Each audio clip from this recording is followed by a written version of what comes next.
안녕하세요, 논팽입니다. 이번 영상은 지난 시간에 예고해드린 대로 고용노동부 홈페이지에 있는 퇴직금 계산기를 통해서 내 퇴직금을 계산해보는 영상을 준비했습니다. 그럼 시작합니다. 고용노동부 홈페이지에 들어가시면은 메인 화면 우측 하단에 보시면은 퇴직금 계산기라는 메뉴를 찾으실 수 있습니다. 그런데 그 글자를 클릭하시면은 클릭이 되지는 않고요. 거기 위에 있는 조그맣게 퇴직금이라고 적혀 있는 파란색 버튼을 클릭하시면은 새로운 창이 열리게 됩니다. 이렇게 새로운 창이 열리면은 거기에는 퇴직연금에 대한 소개가 나와 있고요. 그리고 퇴직연금 홈페이지로 가는 링크가 있고 제일 하단에 보시면은 퇴직금 계산기라는 메뉴가 있습니다. 퇴직금 계산의 첫 번째는 근속 기간을 입력하는 것입니다. 그래서 첫 번째, 내가 회사에 입사한 날을 입력하는 곳이 나오는데요. 회사의 입사일 같은 경우에는 여러분이 회사에서 일을 시작한 첫 번째 날을 입력하시면 됩니다. 수습기간이 있다고 하더라도요. 수습기간도 퇴직금 산정할 때 근속기간에 다 포함이 되니까 수습기간을 포함한 근무를 처음 시작한 날을 입력을 하시면 되겠습니다. 저는 이번 예시에서 2017년 10월 20일부터 근무를 시작한 것으로 입력을 해보겠습니다. 퇴사한 날짜는 설명에 나와 있는 것처럼 조금 주의를 하셔야 됩니다. 내가 마지막으로 근무한 날이 아니고 그 다음 날을 입력을 하셔야 되는데요. 이번 예제에서는 2020년 3월 20일까지 근무를 했다라고 가정을 하고요. 그렇게 되면은 그 다음 날인 2020년 3월 21일을 그 퇴직금 계산기 창에 입력을 하도록 해보겠습니다. 그렇게 해서 입력을 하시고 아래쪽에 있는 평균임금 계산 보기라는 버튼을 클릭을 하시면은 총 재직 일수 및 퇴직 전 3개월간의 임금 계산 일수 총 기간이 표시가 됩니다. 만약 재직 기간 중에 어떤 특별한 사유로 인해 가지고 근속 일수에서 제외해야 되는 날이 있으면은 거기에 나와 있는 총 재직 일수에서 마이너스를 해서 본인이 직접 기입을 해주시면 되는데요. 그런 경우는 많지는 않으실 것 같아요.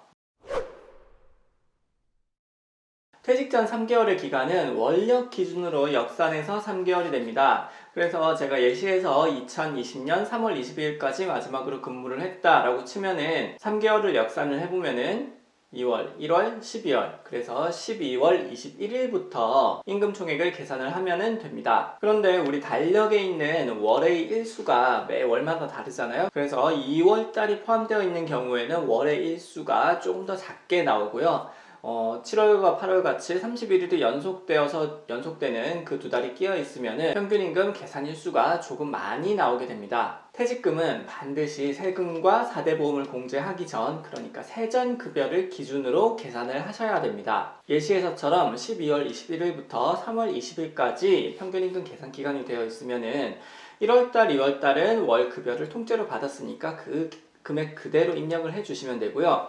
3월 달에도 3월 20일까지 근무한 거에 대해서 회사에서 일할 계산을 해서 지급했기 때문에 그 금액이 그대로 들어가면 됩니다. 그런데 12월의 급여 같은 경우에는 12월 21일부터 12월 31일까지의 급여를 일할 계산해서 별도로 넣어줘야 되겠죠. 이러한 계산 때문에 매월 동일한 급여를 받더라도 31일까지 있는 달의 일할 계산 금액과 28일까지 있는 달의 일할 계산 금액이 조금 다르게 되겠죠. 당연히 28일이 있는 달의 일할 계산 급여가 조금 더 커지게 됩니다. 그런데 급여를 입력하는 칸을 보시면은 기본급과 기타 수당을 나눠서 입력을 하도록 되어 있습니다. 근데 이렇게 되어 있는 게 큰 의미는 있지는 않고요. 우리 이제 급여 명세서에 여러 가지 항목으로 되어 있으니까 입력과 그 다음에 검증을 조금 더 쉽게 하시는 용도로 쓰시면 될 것 같고요. 그래서 기본급은 기본급 칸에 입력해 주시면 되고 나머지 수당을 다 더해서 기타 수당란 칸에 입력을 해 주시면 될 것 같습니다. 그 밑에 상여금과 연차 수당을 입력하는 칸이 있습니다. 이 부분을 퇴직금 계산하실 때 가장 어려워하시는데요. 예컨대 부정기적으로 상여금이 지급이 되는 경우가 많이 있습니다. 설명절, 여름휴가, 추석명절, 연말에 각각 4번씩 지급을 한다 라고 되어 있으면은 이처럼 상여금이 지급이 될 때가 평균임금 계산에 포함이 되어 있으면은 평균임금이 올라가게 되고, 그렇지 않고 평균임금을 계산하는 기간에 상여금이 지급이 되지 않으면은 평균임금 계산하는데 불이익을 받게 되는 거죠. 그래서 이런 문제 때문에 연 단위로 지급되는 부정기 상여금은 퇴직일로부터 직전 1년간 지급 총액을 모두 합산해서 그 중에서 12분의 3만 평균임금 계산에 산입되도록 법에서 정하고 있습니다. 그래서 지금 보시는 예에서 설명을 드리면은 2020년 3월 20일을 기준으로 직전 1년인 2019년 3월 21일 이후에 지급된 상여금의 총액을 입력을 해 주시면 됩니다. 여름휴가, 추석, 연말, 설명절에 각각 100만원씩의 상여금이 지급이 됐다라고 우리가 가정을 하면은 그 합계인 400만원을 여기 상여금 칸에 입력을 해 주시면 되고요. 그러면은 이 400만원의 12분의 3만큼만이 평균임금 계산에 반영이 되게 됩니다. 연차수당도 마찬가지라고 생각을 하시면 됩니다.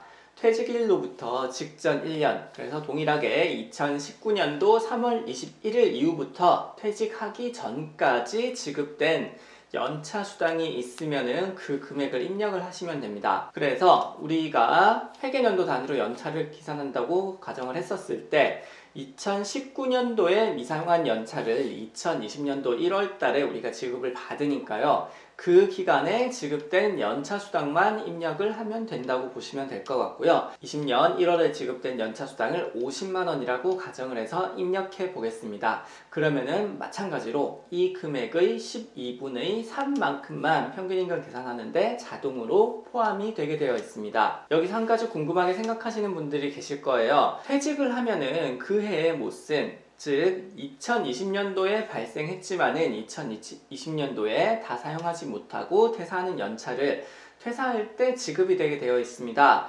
그래서 이 연차수당, 즉 퇴사로 인해서 발생하는 연차수당도 퇴직금 계산에 포함이 되어야 되는 것 아니냐라고 이야기를 하실 수도 있는데요. 이러한 연차수당 같은 경우에는 퇴직일 이후에, 즉 퇴직으로서 지급 청구권이 발생하기 때문에 평균임금은 퇴직일 직전 3개월간에 발생하는 그 금액을 산정을 하는 거잖아요. 그래서 퇴직 평균임금 산정 기간 이후에 발생한 연차수당이기 때문에 평균임금 산정에는 포함이 되지 않습니다. 지급받은 임금을 다 이렇게 입력을 하시고 난 다음에 아래쪽에 평균임금 계산하기 라는 버튼이 있는데 그 버튼을 누르면은 자동적으로 평균임금이 계산이 되어서 나옵니다. 그리고 그 밑에 있는 퇴직금 계산하기 버튼을 한 번 더 눌러주시면은 내가 받게 될 퇴직금 총액이 자동으로 계산이 되어서 나오게 됩니다. 그래서 옆에 있는 엑셀로 보기 버튼을 누르시면은 이 퇴직금 계산 내역 자체가 엑셀로서 저장이 되고 그 내역을 출력을 하시면은 퇴직금 계산 내역을 보실 수가 있게 됩니다. 이번 영상 퇴직금 계산하는 거를 실제로 고용노동부 퇴직금 계산기를 통해서 계산을 해봤는데 실제로 근로감독관들도 퇴직금 계산할 때 이 퇴직금 계산기 툴을 이용을 하고 있습니다. 여러분들 급여 내역만 있으면은 누구든지 쉽게 할 수 있으니까 내 퇴직금이 얼마인지 궁금하신 분들은 한번 도전해 보시는 것도 좋을 것 같습니다. 여러분들 직접 퇴직금 계산하시다가 모르겠는 사항 있으면은 영상에 댓글로 남겨주시면은 제가 답변 드리도록 하겠고요. 오늘 영상이 조금이라도 유용하셨다고 생각하시면은 구독과 좋아요 버튼 꼭 눌러주시기 바라겠습니다. 오늘 영상 여기까지 마치겠고요. 시청해주셔서 감사합니다. 오늘도 논팽이였습니다. 감사합니다.